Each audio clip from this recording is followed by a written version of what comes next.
Hello, everybody. Welcome to Raising Vibrations. You with Simon today. And in today's video, we're going to be looking at the new moon in Virgo. And this is for the 17th of September, 2020. I hope that you are all okay today and or when listening to this, video. We are definitely living in some really, really peculiar, turbulent, eventful, inspirational times, depending on how you see it. And so I hope that this video finds you in a place where you feel fairly okay today. There's kind of lots that I want to share with everybody today in this video, and I'm really excited, actually, to be honest, to be talking about some of the things that have been moving through my thoughts and what I've been exposing myself to, and what I feel could contribute to something that is meaningful from spending the time with me, listening to me share my perspective on this new moon in Virgo. So before we jump into that, let's give you kind of a little bit of a roadmap of what I want to do. Firstly, if you are new to this channel, I highly encourage you to go and check out our website, raisingvibrations.com. On there, you'll see loads of content. You'll get a sense of what Raising Vibrations does. And in the description and the link below, or in the description and also the comments, is a link to our website, as well as our Instagram. If you don't know, we have an Instagram page, and we try to promote and post a lot of content that just kind of keeps us reminding us of what it means to be alive at this point in time, and support and nourishment.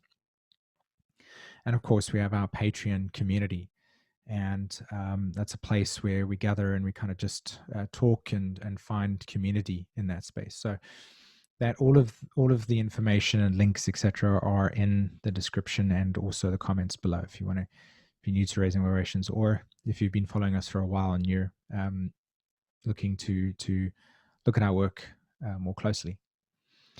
That being said, the roadmap today is I'm going to open up with a little sharing of my own personal journey and what has really led me to share the message I want to share today with this new moon in Virgo. Then we're going to switch to the astrology chart, and we're going to look at the astrology. We're going to look at the aspects and phases.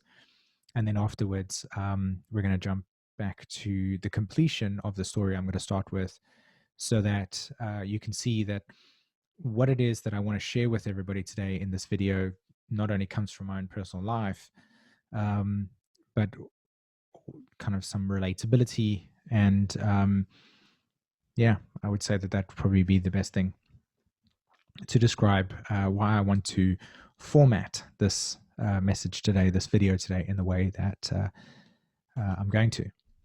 Okay. So, for me, I was raised in South Africa, and I grew up there up until the age of 20. A large part of my school career or school time was spent during a time where South Africa was coming out of the shackles of what is called apartheid, which is where segregation took place. It's Africa's version of it. And this was in 1994. So this kind of dynamic shift in South African culture took place. And South African culture itself is very much a collection of a lot of Europeans coming down to the bottom of South Africa in the 1600s and 1700s. They settled there, and through British colonialism, as well as European exploration, a country formed where its primary dynamic was Dutch and English.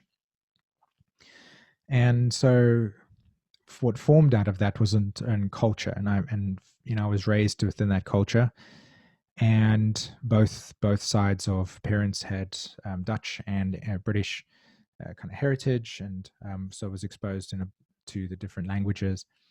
But when I was sort of growing up and in school, I was exposed to a lot of the integration that was taking place with Black people who were segregated due to apartheid, you know. And it was a really profound thing to sit and contemplate now in my life, um, not only because of the work that I feel so passionate about, and why, you know, large majority of what I do and advocate on this channel is, you know, associated with my own upbringing, and part of the integration meant witnessing around me experiences where new faces, right? So schools, I was in a school where it was very progressive in the sense that it was opening its gates to Black people coming in and, you know, wanting to get an education, whereas there were a lot of other schools that were not. And so, you know, racism started to develop itself quite dramatically during that time. And even, you know, for a large period of at least 4 or 5 years, this was about 1994 to around about 1998, 99. It was a very difficult thing to see a country wounded so much by segregation and political intervention that would actually carve into the psyche of the country a divide. You know, that we were split, and that, you know, this the split cultivated such uh, wounded behavior, like the behavior from both parties, both sides, Black people and white people. You know, you could see how the displaced anger was in both, and that displaced anger was interfacing with each other. And instead of actually seeing human beings for who they were, it was just a kind of clash of displaced anger consistently, and the need to regulate that. And there were a lot of, you know, experiences that were very progressive. I always felt, um, I laugh, and I still say this today, that um, one of the subjects I took, one of the African languages is called Zulu, and Bible studies. Right, I'd got like really really high marks in Zulu and Bible studies, and one of my teachers joked to me. They said, "Oh, you know, you'd be able to go into the churches in the locations and you know, talk about religion to the Black folk as a white person." Um, and that was because I felt very open. This was just me and my nature. Neptune opposed me, and I very felt open to seeing seeing a culture of separation, um, seeing a culture that was deeply separated, and seeing how this new interaction between white people who had been sold this lie that Black people were some form of different, and that they needed to you know, that there was this unconscious kind of like resistance towards it, whereas I didn't feel that inside of myself. Sure, I may have felt a bit uncertain about dynamics, but that was just, you know, my childhood. But in terms of general overall kind of experience, I felt inside of myself that there was something fundamentally wrong. And I definitely grew very fond of my Black friends that came into school at the time, and you know, formed allegiances with them, and learned about their nature. And it's interesting because I immigrated to the West, to England, and then eventually to Sweden, where I live right now, 15 years ago. And one of the things that I found really interesting about my life here is my experience of growing up in South Africa, almost kind of immigrating. Um, I couldn't really escape, or I couldn't really move away from my karma. You know, we all have our karma, so this is nothing special about myself. I'm just sharing my own personal story here, that moving away from it and seeing the political divide story and narrative exist here as well.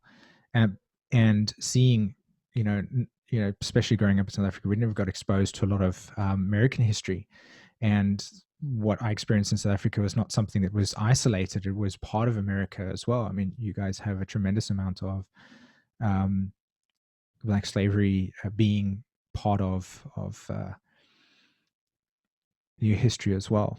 and segregation. The key word being here segregation, and the divide in humanity, and how we are interfacing with the complexity of this post-traumatic stress that is arriving into our collective. That being the summary of this was, how do we deal with the PTSD and complex PTSD with the segregation and the wounding that has taken place within our societal structure. It's a big deal. My experience within the context of this new moon in Virgo is, what is humanity? What does it mean to be human? And I think about shifting the narrative to something like COVID, for instance, and we're all kind of living in a world where the complexity of COVID is, really, really bringing to light some really painful realities. And that painful reality on one side being that we have a society that is becoming divided between people who advocate for wearing masks and live in a reality where one side of that is that way, and then you have another side who advocate for the absence of it, don't need it, and that's separating ourselves. And so the thread here that I wanted to share was, there seems to be this common, consistent pattern that even though we are unified within our, more our nature, our nature comes from, we're all birthed from the same space. We come from a womb, which is the feminine process. We're all unified in that way, and yet what it means to be human is to understand the complexity of diversity. Nature is diverse in itself. But because we have developed this mental structure, this Virgo mind mental structure, there's this overlay of trying to interact with each other on one level where our limbic system requires us to feel connected on an emotional level. And yet now we live in a society and in a world where technology isolates us from that very sensory perception orientation. And because of that, we get exposed to things like Facebook, for instance, and there can be articles that are posted on the internet, and then that shapes our worldview. And we're so vulnerable to our worldview being shaped, especially because we have not had the opportunity to fully understand the complexity of what it means to just be digesting so much information. And it messes with our cosmology, it messes with our framework, it messes with our ability for thinking critically. Because we're not psychological and emotionally, we've only been living in this world for just under, let's say, 2020 years, right? 10 years from 2010 and 10 years from the year 2000. So 20 years where we've had technology in our face in this way. We're very new to it. And so it's natural that it's going to have a kind of Promethean effect where, although technology gives us the enlightenment process, we can also be burned by the flame of its shadow. This kind of leads into Saturn and Jupiter's entrance into Aquarius at the end of the year.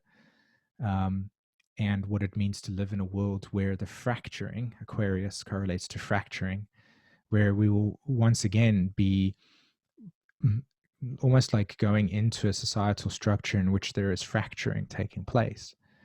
And in this particular instance, something like social media or the fear of our own biology, in other words, the way that the limbic system interacts with and facial recognition interacts with other people. If your instincts say that this is somebody that you don't kind of work with, you're in a more physical sense, you'd get that. You'd be like, oh, that person, that's just something off about that person, right? But we don't have that anymore in that way. We just have this intellectual kind of imaginized person on the other side of the Facebook comment, for instance. And we're vulnerable to being so influenced by things that we don't even know it, but we are, and we are aware of it to a certain degree, but it's so complex to process that we kind of numb out from the experience because we don't feel a sense of agency.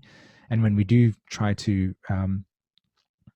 act from a sense of agency to do something about it, we're still limited by the internet, meaning that internet transcends. We can speak to people in Australia and Sweden if we're living in the States, but we can't actually go to Australia, particularly right now, and join a protest, as an example, to feel that sense of agency. And so there's this paralysis that manifests itself in our ability to act from our more instinctual biological nature. And that's being cut off at the moment, or we're progressively cutting that structure off. And it's obviously almost disconnecting us from those more primal biological parts of us that are actually needing to be integrated. And even though segregation in the past has created divide within people to see their union in differentiation, we are still heading into a time, and we are in a time at the moment where, even though it doesn't look like the same type of segregation from the past, which was very physical because we don't have the internet, it's manifesting at a global level right now. And it's something to be really, really conscious of at the moment, I think, because especially with regards to this full moon, this new moon in Virgo. For those of you that follow human design, you'll know that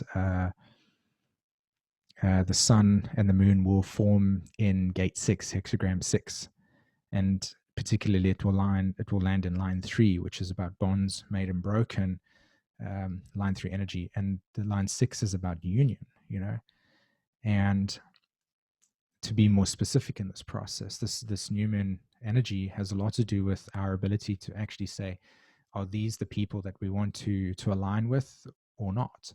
Are these the people that are right for me or not? And the danger here that I want to add to that is that in, say, for instance, 20 years ago, we would be able to discern that from our instincts, from our more biological function. But now today, we are influenced by imagery and internet that cuts off that sensory visceral perception. And so we actually lose the capacity to really know, on one level, if having a conversation with somebody and getting to know them on a more intimate level can actually lead to a real bond with a person, as opposed to their worldview being different, and then that being too much for us to process / handle, and so therefore we cut off.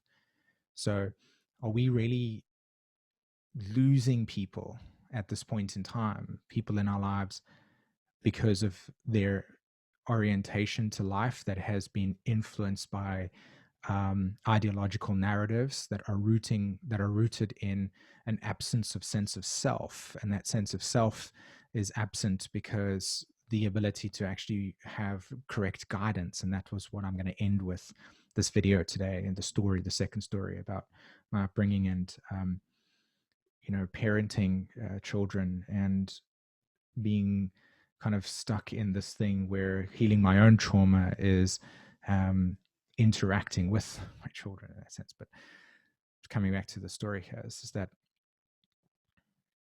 through this lack of sense of self and this lack of development of self, that we latch onto and attach to ideologies or truths that orientate our worldview, that on some levels gives us a sense of connection or identity, but on another level, it's an identity that's rooted in not really how we think, feel, or truly understand, but more along the lines of what resonates with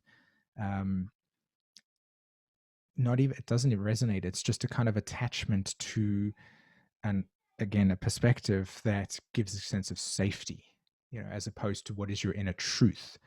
And that inner truth complex is now being squashed completely, because if you did express your inner truth, the social structure has become so sensitive that you can trigger any person. And so really it doesn't matter what you say, there is somebody that's there that's going to take offense to what you say, and then that leads to a whole another series of complexities. And so we're in a very peculiar time, a very dangerous time, but yet at the same, we're also having an opportunity to be able to come into our agency and our authenticity, and something that's really real and transparent in our lives. But along the road, we have to do something that I don't think our biology has really actually evolved into, which was to cut off people that had connection with us in a way where disagreeing meant threatening of your safety. And that whole entire neurological um, construct within ourselves, in other words, how your brain processes letting go or choosing to cut out somebody in life because their ideology doesn't kind of mirror yours. And so therefore that sense of security within you gets threatened, you become dysregulated, and then all of a sudden, instead of having a deeper inquiry into the nature of why that person feels that way or believes that, it becomes okay, well, I don't need you in my life kind of thing. And in a different way, we're kind of just creating segregation, but this time around we're doing it, but we don't know we're doing it because of it being almost invisible. Like, in that sense, can you fact check an article that says the XYZ? Fake news as an example is another kind of weird narrative that's shown up in our world view at the moment. And have we ever been exposed to that in the complexity that it has? So it's interesting thoughts to ponder, and that's where my space has been in terms of just feeling into things. Okay, what has this got to do with the new moon in Virgo? A lot, actually, to be honest. So the first thing I want to kind of draw attention to over here is for those of you that are learning astrology at the moment, if you look to the top right-hand corner, this is a conjunction. Conjunction looks like that, 0-degree angle, and here the sun and the moon are sitting. Okay, where's my little annotation? Where is it there? Okay, cool. So there's a conjunction, right? Sun, moon, 25 degrees. And there on my little table, there's the conjunction mark.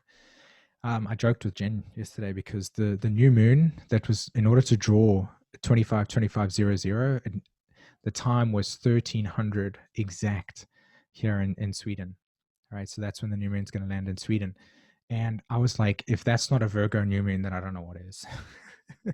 To have a new moon landed exactly 13, like on the hour exactly, and then it being 25-25, you know what I mean? It's like, if that's not Virgo, I don't know what is. Even the constellations are like, we need to make sure that the new moon lands in exactly 1300 because, or on the hour, it can't be 15 seconds left or right because it's a Virgo new moon. So we've got to honor the Virgo energy. So I chuckled about that. That was kind of funny. So the first thing that I wanted to give everybody's attention to is the fact that the new moon is firstly making squares to the nodes, as you can see there. So 25 degrees of Virgo, 24 degrees of Gemini and Sag. Now, when planets square the nodes in evolutionary astrology, it indicates that there's an area in the evolutionary development that needs attention. Okay. And in this case, the attention will look like this. So it's the other way around. Where is the annotation? Can we come back over here? We get clear. So it's this. Oh my gosh. Okay, right. Okay, so the resolution for this skip step, there isn't actually one with the sun, by the way. The sun is just indicating that we are in a period of integration. The sun is about integration.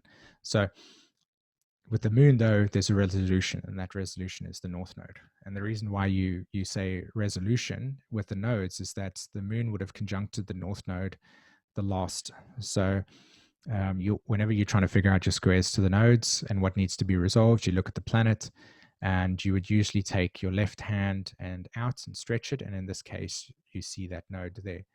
And the reason why is because the moon would have crossed over the north node first, or the last, however you wish to see it, and that would indicate where the evolution needs to take place. So in this case here, we're looking at the sun and the moon squaring the nodes, and they're talking about integration in the north node.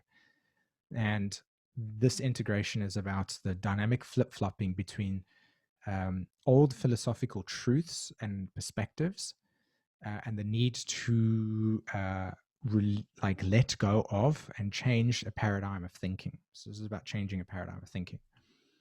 that changing of the paradigm thinking is associated with this North Node. So it's about opening up to new experiences, opening up to new ways of thinking, opening up to new ways of being, changing the internalized narrative in yourself. Okay. Then the North Node ruler is Mercury, and Mercury is telling us very, very clearly here, not only with its squares to Jupiter and Pluto and Saturn, as you can see, it's squaring them, right? 17 degrees, 17 degrees. And that square is what is called a crisis in consciousness square, okay? And the way that you establish what type of square it is in evolutionary astrology, you would look at the slowest moving planets and then you would create them as static. In other words, the same, staying in one place, and Mercury would have gone all the way around here. So we reach what is called a 270-degree aspect or square. So this crisis in consciousness square is telling us that we are Mercury.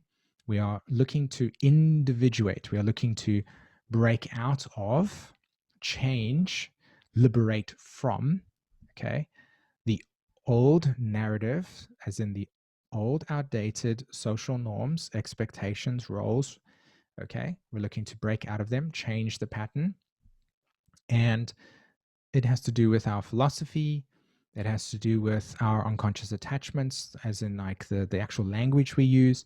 And it has to do with the way that we will establish law, okay, within Saturn. How do we actually put the boundaries in place? What are the new rules and regulations that we're going to use and boundaries that we want to put in place? So how are you defining your new philosophy would be the punchline for this aspect. Now, this aspect will play out in two ways, right?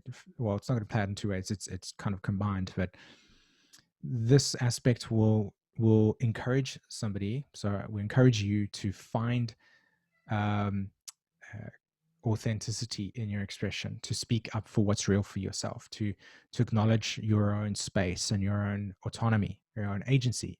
This is about communicating in a new, completely individuated, free way. And while you do that, you will also meet resistance. And the resistance will be where the old paradigm narrative or old collective truths, cultural norms, will show up because you're breaking away from them. So this is about breaking out of the collective narrative. This is about choosing to think for yourself. Okay, that's what that aspect is saying.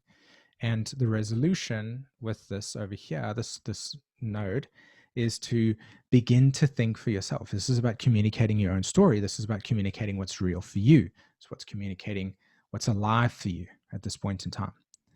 Now, if we look at the aspect between Mars, retrograde, 27 degrees, and Sun Moon conjunction in Virgo over there you see that aspect. This is called an inconjunct. Where's Mars? There's the inconjunct aspect, right? And what that inconjunct says to us is that we will experience internal kind of paralysis. In other words, what we would do is we would say something, we would speak up, and what would happen is other people's actions, choices, desires will kind of conflict with that. And that will create an internal paralysis, internal crisis. In other words, where you need to reflect on yourself.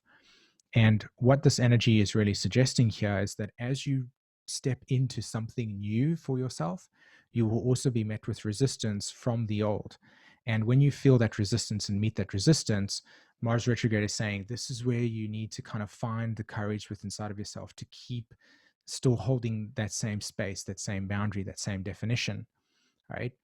And you will experience that with Mars retrograde is squaring the Saturn, Jupiter, and Pluto aspect in Capricorn. So we're literally coming out of an old definition, and we're needing to be brave enough and courageous enough to actually allow that autonomy to be present with us, to actually step out of the collective narrative and find your own truth in that process. And it will feel like a kind of resistance paralysis kind of experience. And what you want to do in that case is not get overwhelmed by it or like fawn. You would just kind of stop and you would say, okay, this is where an invitation for me to be more, to speak up more, to be more acknowledgement of my own reality.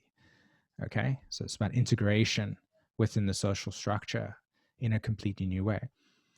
Um, Now we have Uranus in Taurus, and it's trining Jupiter there, and we also have Uranus squaring Venus. Okay, and those aspects there are showing up, and that trine between Jupiter there and the square to Venus is, well, here we're going to have some sudden kind of moments of awakening that require us to find the self security, self reliance, to acknowledge what's really real for us, to acknowledge what is important for us, and to validate that. And when you validate that experience, you will experience with this Venus Uranus square as a sense of, I don't know how to do this. Okay, so here you have Uranus, and there's the square. Can you see it to Venus? And that is what you call a crisis in action square. All right, so this is just a 90-degree one, whereas the other one,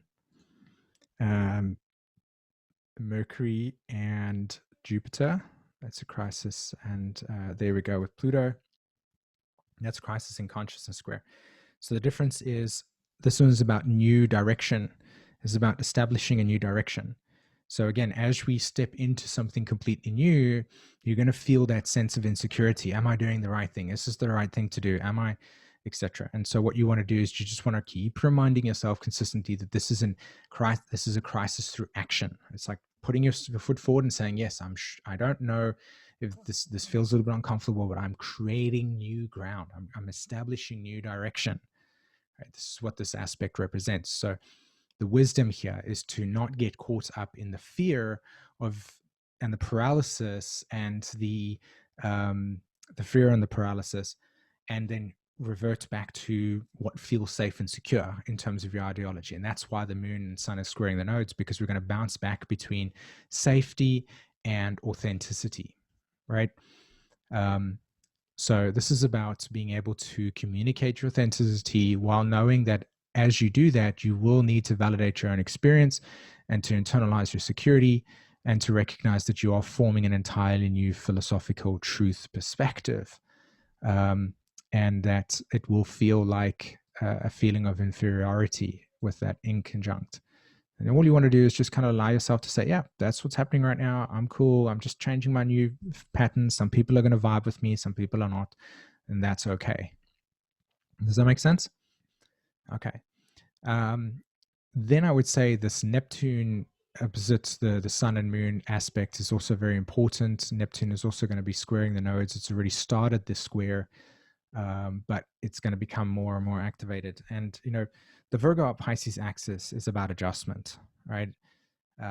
When we look at the aspects, when we look at, say, for instance, Aries all the way to Leo is subjective awareness, okay, like so. And then Libra all the way to Aquarius is objective awareness, and they're just polarizations of each other, right?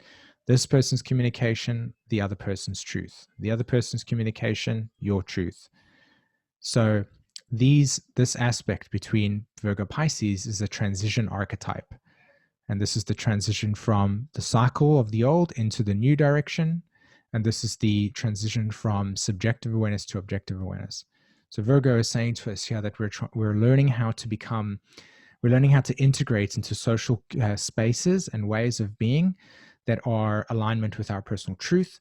And while we're doing this, we will meet resistance along the way. And that resistance is the thing that's actually pointing you to adjust your sails and say, this is what works for me, this is what doesn't.